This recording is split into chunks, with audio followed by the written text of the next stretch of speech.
నమస్తే. Welcome to our channel. నేను సిరి. ఈ రోజు మనతో పాటు ఉన్నారు తిలక్ గారు. ఇతను ఏంటంటే బోరుగడ్డ అనిల్ గారి పైన 2022లో అయితే కేసు నమోదు చేశారు. అప్పట్లో అంటే వైసీపీ ప్రభుత్వం ఉన్నప్పుడు మన చంద్రబాబు నాయుడు గారి మీద బోరుగడ్డ అనిల్ అనే వ్యక్తి ఎన్నో వ్యాఖ్యలు చేశారు. సోషల్ మీడియా వేదిక చేసుకొని కొంతమంది జడ్జిల మీద కూడా ఆయన అంటే ఒకలాంటి మాటలు కూడా మాట్లాడడం జరిగింది. దాని మీద అయితే తన కేసు తిలక్ గారు అయితే కేసు వేశారు. అసలు కేసు ఎందుకు అంటే కేసు ఎప్పుడు వేశారు ఏంటి, ఇప్పుడు మళ్ళీ కూడా కొత్తగా కేసు ఫైల్ చేశారని చెప్పేసి అయితే మరి చెప్తున్నారు. మరి పోలీసులు ఎలాంటి చర్యలు తీసుకున్నారు ఏంటనేది మనకి తెలియజేయడానికి అయితే తిలక్ గారు ఉన్నారు. నమస్కారం అండి తిలక్ గారు. నమస్కారం అండి. సార్ చెప్పండి, అసలు బోరుగడ్డ అనిల్ ఏం చేశారని మీరు కేసు ఫైల్ చేశారు అసలు? గతంలోనే అంటే బోరగడ్డ అనిల్ అంటే వైసీపీకి సంబంధించిన పార్టీకి సంబంధించిన వ్యక్తి కాకుండానే జగన్ గారికి ఫేవర్ గా ఉండేవాళ్ళండి.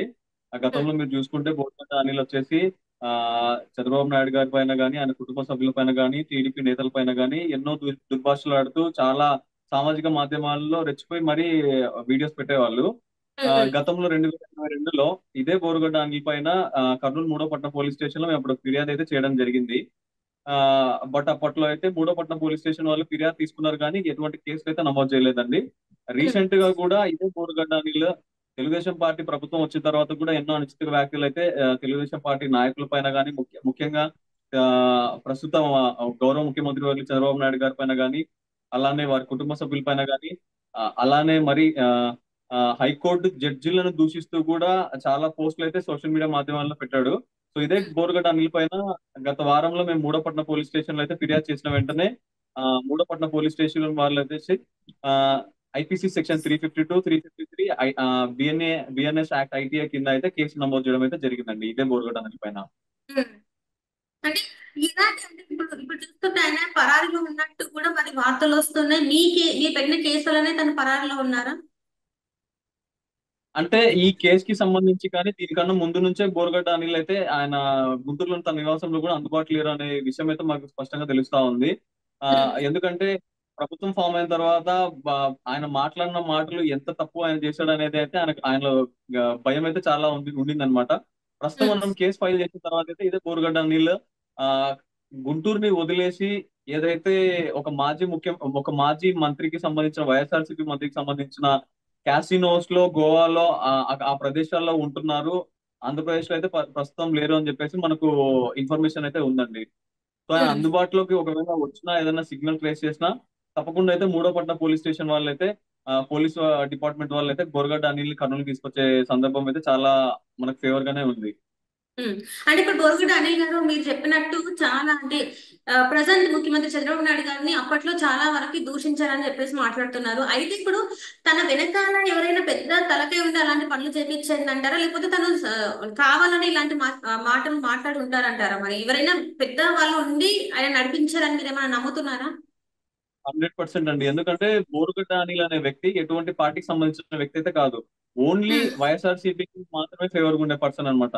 సో ఇదే ఉమ్, బోరుగడ్డ అనిల్ వెనకాల అప్పట్లో నెల్లూరుకు సంబంధించిన మాజీ ఎమ్మెల్యేలు ముఖ్యంగా జగన్ గారు కానివ్వండి, అలాగే ఆయన చెప్పుకుంటా తిరుగుతూ ఉంటాడు. అంటే నాకు సెంట్రల్ గవర్నమెంట్ లో కూడా చాలా కాంటాక్ట్స్ ఉన్నాయి, సెంట్రల్ మినిస్టర్స్ కూడా నా వెనకాల ఉన్నారు అని చెప్పేసి అంటాడు.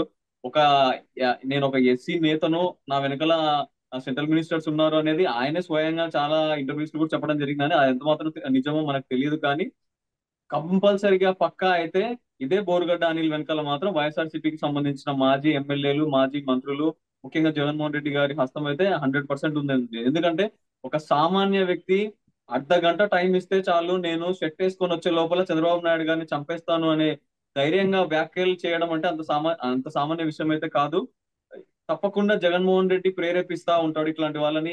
ముఖ్యంగా సజ్జల భార్గవ్ కానివ్వండి, బోర్గడ్డ అనిల్ కానివ్వండి, శ్రీరెడ్డి కానివ్వండి, ఇటువంటి వ్యక్తుల వెనకాలైతే తప్పకుండా అయితే వైఎస్ఆర్సీపీకి సంబంధించిన పెద్ద పెద్ద బడా నాయకులు అయితే ఉన్నారండి వీళ్ళ వెనకాలైతే. వాళ్ళని చూసుకొని ఈ బోర్గడ్డ అనిల్ అనే వ్యక్తి ఉన్మాదిగా రెచ్చిపోయి సామాజిక మాధ్యమాలలో విద్వేషాలకు రెచ్చగొడుతూ విధంగా ఆ ఆ, చాలా బూతులతో కూడిన పదజాలంతో అయితే అప్పట్లో నాట్ ఓన్లీ చంద్రబాబు నాయుడు గారు నండి, హైకోర్టుకు సంబంధించిన న్యాయమూర్తులను కూడా ఆయన తిట్టే స్టేజ్ కి ఆయన వెళ్తా ఉన్నాడు అంటే ఆయన వెనకాల ఎటువంటి లీడర్స్ లేకుండా అయితే అంత ధైర్యం అయితే చేయడు. తప్పకుండా ఉమ్. అయితే 100% అయితే జగన్మోహన్ రెడ్డి హస్తం ఉంది. అలాగే వైఎస్ఆర్సీపీకి సంబంధించిన మాజీ ఎమ్మెల్యేలు, నెల్లూరుకి సంబంధించిన మాజీ ఎమ్మెల్యేలు కూడా ఇందులో ముఖ్యంగా మాజీ మంత్రి అనిల్, వీళ్ళంతా ఆయన వెనుకలు ఉన్నారనే మాకైతే ఇన్ఫర్మేషన్ ఉందండి. వాళ్ళ ధైర్యంతోనే ఈ బోరుగడ్డ అనిల్ ఇంతగా రెచ్చిపోయాడు. ఉమ్. అంటే ఇప్పుడు మీరు కేసు ఫైల్ చేసినప్పుడు అప్పుడు పోలీస్ స్టేషన్ లో కంప్లైంట్ ఇచ్చినప్పుడు మరి మీకు అంటే ఇలాంటి అయినా బెదిరింపు కాల్స్ కానీ మిమ్మల్ని భయపెట్టడం కానీ జరిగిందా మరి వాళ్ళ సైడ్ నుంచి? ఎటువంటి కాల్స్ అయితే లేవండి. ఎందుకంటే ప్రస్తుతం రాష్ట్రంలో చూస్తే చంద్రబాబు గారు ముఖ్యమంత్రి అయిన తర్వాత పోలీస్ ఉమ్. వ్యవస్థలో కూడా చాలా మార్పులు అయితే మొదలయ్యాయి. ఒకప్పుడు అయితే ఆయన ఒక నియంత పాలనలాగా జగన్మోహన్ రెడ్డి అక్రమంగా కేసులు పెట్టాలన్నా పెట్టేవాళ్ళు, లేదా ఏం చేయాలన్నా కూడా గతంలో కూడా ఇదే సామాజిక మాధ్యమాలలో జస్ట్ కేవలం ఒక విద్యార్థులకు సంబంధించి ఫీజు రియంబర్స్మెంట్ మీద మేము ప్రశ్నిస్తే కూడా అర్ధరాత్రికి అప్పటికప్పుడు కేసులు నమోదు చేసి కూడా పోలీస్ వ్యవస్థ నుంచి అయితే చాలా ఇబ్బందులు ఫేస్ చేశాం. బట్ ప్రజెంట్ సిచ్యువేషన్ లో చూస్తే ప్రభుత్వం ఎఫెక్ట్ వల్ల పోలీసు శాఖ వారు మాత్రం చాలా స్ట్రిక్ట్ గా ఉన్నారు. సో ఉమ్. వాళ్ళకు కూడా గతంలో బోర్గడ్డ అని ఇలా వ్యాఖ్యలు చేశాడేమో కానీ ప్రస్తుతం ఆయన వ్యాఖ్యలు చేయాలన్నా ఏదైనా కాల్స్ చేయాలన్నా కూడా తప్పకుండా ఆయనలో భయం అనేది మొదలైంది. ఈయనకొక్కడికే కాదు, వైఎస్ఆర్సీపీ సామాజిక మాధ్యమాల యాక్టివిస్టులకు కూడా ఇది ఆరంభం మాత్రమే అనేది సంకేతం అయితే గట్టిగా వెళ్ళడం జరుగుతా ఉంది ఈ కేసుల నేపథ్యంలో. సో మాకైతే ఇప్పటి వరకు అయితే బోర్గడ్డ అనిల్ దగ్గర నుంచి ఎటువంటి కాల్స్ కానీ, లేదా వైఎస్ఆర్సీపీకి సంబంధించిన సోషల్ మీడియా యాక్టివిస్టుల నుంచి ఎటువంటి వార్నింగ్ కాల్స్ కానీ ఇట్లాంటివి అయితే ఇప్పటి వరకు అయితే ఏం రాలేదండి. ఉమ్. అంటే గతంలో మీరు 2022లో కంప్లైంట్ చేసినప్పుడు అప్పుడు కూడా ఎందుకంటే అప్పుడు వైసీపీ ప్రభుత్వం ఉంది కదా, ఆ వైసీపీ ప్రభుత్వం ఉండి మీరు వాళ్ళ మీదనే కంప్లైంట్ చేస్తే మరి అప్పుడేమి మీకు కాల్స్ ఏం రాలేదా? అప్పుడు బెదిరింపు కాల్స్? అప్పుడేం రాలేదండి. ఎందుకంటే ఆ బోరగడ్డ అనిల్ అనే వ్యక్తికి ఓవర్ యాటిట్యూడ్, అంటే ఆయన ఓవర్ కాన్ఫిడెన్స్ ఏంటి అంటే నేను స్వయాన చంద్రబాబు నాయుడు గారిని చంపేస్తానంటేనే ఎటువంటి నాయకులు కూడా నన్ను ఏం చేయలేకపోతా ఉన్నారు. ఆఫ్టర్ ఆల్ ఈ చిన్న చిన్న కేసుల వల్ల ఏమవుతుంది అనేది ఆయన అప్పట్లో ఓవర్ కాన్ఫిడెన్స్ ఉంది. ఎప్పుడైతే ప్రభుత్వం మారిందో ఇదే ఉమ్. బోరుగడ్డ అనిల్ భయభ్రాంతులకు గురై ఉమ్. ఆంధ్రాలో లేకుండా లాస్ట్ క్యాసినోలు పట్టుకొని తిరుగుతా ఉన్నాడంటే అప్పట్లో అయితే ఆయనకు అంత ధైర్యం ఉండేది, కానీ ప్రస్తుతం అయితే అంత ధైర్యం ఆయనకు ఉందనుకొని మేము అయితే అనుకోవడం లేదండి. ఉమ్.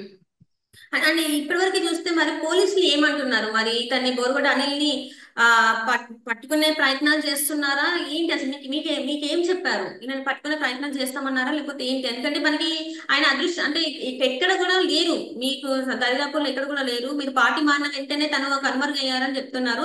మరి ఏంటి మరి మీరైతే కేసు ఫైల్ చేశారు, మరి పోలీసుల నుంచి సమాధానం ఎలా ఉంది?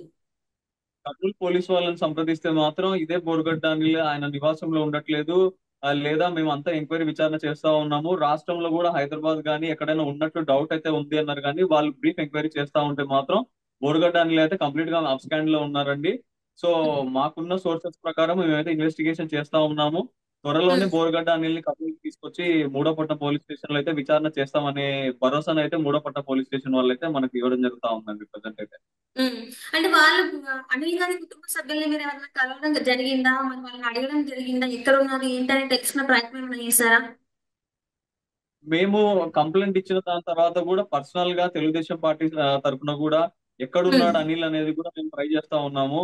మాకున్న ఉమ్. కాన్ఫిడెన్షియల్ ఇన్ఫర్మేషన్ ప్రకారం అయితే అనిల్ అయితే గోవాకు సంబంధించిన ఒక మాజీ మంత్రికి సంబంధించిన క్యాసినోలో బెట్టింగ్లు నడిపించే ఒక మంత్రికి సంబంధించిన క్యాసినోలో తలదాచుకుంటున్నాడు అనే ఇన్ఫర్మేషన్ అయితే ఉంది. కానీ బట్ ఉమ్. ఈ కంప్లైంట్ ఎప్పుడైతే రిజిస్టర్ అయిందో కేసు నమోదైన దగ్గర నుంచి అక్కడ నుంచి కూడా తిరుగుతా ఉండి రోజుకో స్థావరం మారుతా ఉండి తప్పించుకొని ఉమ్. తిరుగుతా ఉన్నాడు, మొబైల్ కూడా ఆఫ్ చేసుకొని ఉన్నాడు అనేది అయితే తెలుస్తా ఉందండి స్పష్టంగా అయితే.